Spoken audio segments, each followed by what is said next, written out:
every single businessman I run into these days talks about the Michigan business tax. And I don't care whether you're a high-tech startup or whether you have a chicken place that everyone in the studio wants to go to. I know business taxes have been a big killer. But for me, the bigger issue is, of course, jobs. And as I see here in Michigan, we have a deficit. And it's not the governor talks about a budget deficit, but we really have two bigger deficits here in Michigan, two more important deficits here in Michigan. And the number one deficit that we have is something that's not going to be a revelation to any of you, is jobs. When people ask me what are the top three issues that's facing Michigan, and I say it's jobs, jobs, and jobs. But tied to that is a leadership deficit, and I want to get to that in a second, because if we had the right sort of leadership, I firmly believe, in fact, I know in my heart and in my bones, we would have more jobs and we have a better quality of life. And we wouldn't have 465,000 people having left our beautiful state over the past 5 years. I'm asked, what are you going to do to change the Michigan economy? And, one thing I learned as a prosecutor, a homicide prosecutor in Detroit long ago is never take too much pride in the ownership of ideas. If someone else has a good idea, there's nothing wrong with stealing it. Okay? And in fact, I always felt that way, but I also learned it from a president who had a lot of impact on me when I was going through school, Ronald Reagan. Because he was never afraid to steal a good idea. And what we need to do is steal a couple good ideas and work in place. And by that I mean, if many of you, I guess some young folks here, but we have some folks who are probably around 1962. In 1962, we had John F. Kennedy. And he went to the American people, and he said this to the American people in trying to sell them on corporate tax cut and income tax cut. He said, in our free market system, the great paradox is this, that if you lower tax rates, revenues actually go up because the economy grows. And in fact, John F. Kennedy wasn't the last guy to say that. We had our great President Ronald Reagan said the same thing. He said that when he came here to West Michigan in 1979 and 1980, his campaign for president. So I start from this premise that here in America, whether you're like my parents or immigrants, attracted by the magnet that Michigan used to be in 1949 or 1950, or whether your parents, or whether you're 7th or 8th generation. Here in America, it's been part of our culture, part of our makeup as Americans, that we have inbred in us this central idea that is, that I believe, an absolute universal truth. And that is the more economic freedom you give people, the more economic opportunity you create. The more economic opportunity you create, the more economic prosperity and growth that you have. So I start with my very first premise in running for governor is what can a governor do to increase economic opportunity and economic prosperity?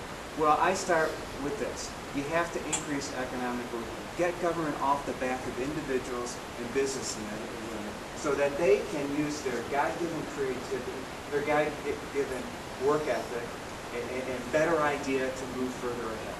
And for me, that starts not just with saying, I'm not going to raise any more taxes, which I know when I'm governor in 2011. So I've taken a no tax pledge, and I'm one of the very few people, John Cherry won't take, but I'm one of the very few people who will take that period, who's running on our side.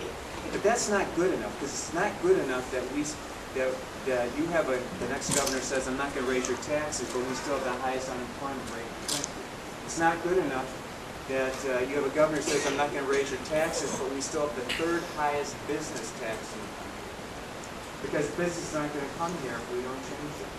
So I've already advocated a $2 billion tax for both. We'd start with repealing the income tax hike that Randall and Cherry put on us some 20 months ago. But as importantly, if you care about our economy, it would, at a minimum, cut the Michigan business tax in half. You know, if you were to get online today, I expect most all of you are computer savvy. If you get online, if you go to the Tax Foundation, a group that's been around since 1937, and they rate the tax structures for all 50 states. And if you go there and you look up Michigan, you're going to find that we're rated 48th in business competitiveness.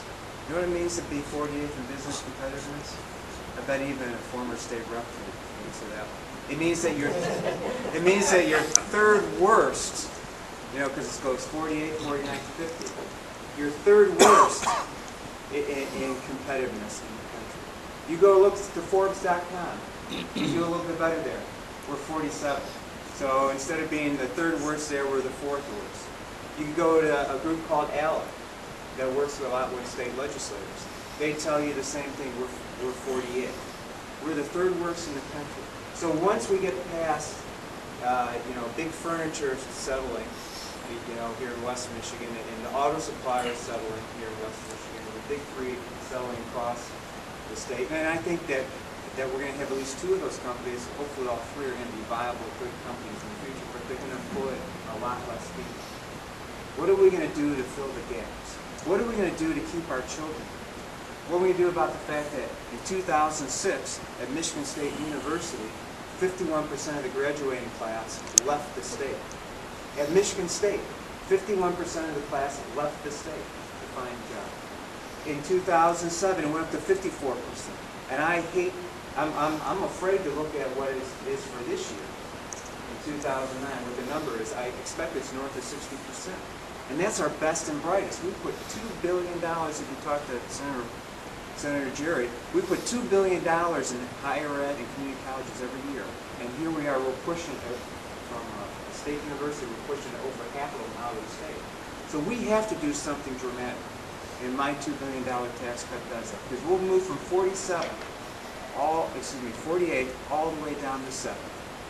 If we have the 7th best business tax in the country, what's that going to be?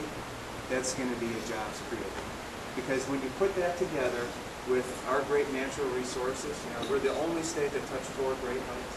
We have 14,000 lakes. Anywhere, as you guys know here, anywhere you drive in Michigan, you're within 6 miles of a river or a lake. We have 15 great public universities, a number of great private universities. We are unrivaled in terms of natural resources, a skilled workforce, and the university and college community that we have. We are unrivaled across the country. We have all the tools that we need to be prosperous if we permit a little more economic liberty and freedom.